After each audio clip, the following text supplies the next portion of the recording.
திருவெம்பாவை பாடல் 15.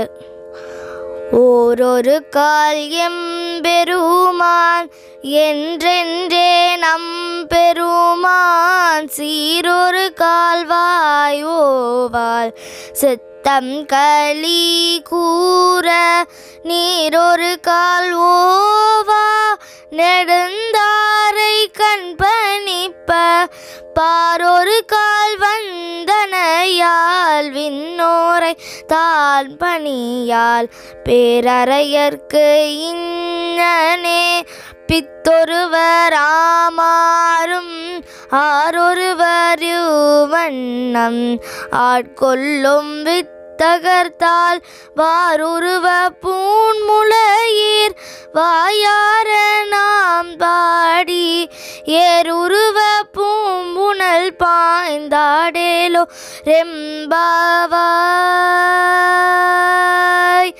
ஏருருவ பூம்புணல் பாய்ந்தாடேலோ ரெம்பாவாய். பாடலின் பொருள்: அழகிய மார்பு கச்சையும் ஆபரணங்களையும் அணிந்த பெண்களே, நம் தோழி எம்பெருமானே என்று சிவனை ஒவ்வொரு நேரமும் அழைப்பாள். அவரது சிறப்புகளை நிறுத்தாமல் பேசுவாள். மனம் மகிழ இவ்வாறு அவள் அவரது சிறப்புகளை பேசுவதால் கண்களில் கண்ணீர் தாரை தாரையாக பெருகும். அந்த பக்தி பரவச உலகிலிருந்து அவளால் இந்த பூமிக்கு மீண்டும் வர இயலாத நிலை ஏற்படும். அவள் விண்ணிலிருந்து எந்த தேவன் வந்தாலும் வணங்க மாட்டாள். சிவபெருமான் மட்டும் தனது தெய்வம் என்ற நிலையில் பித்து பிடித்து நிற்பாள்.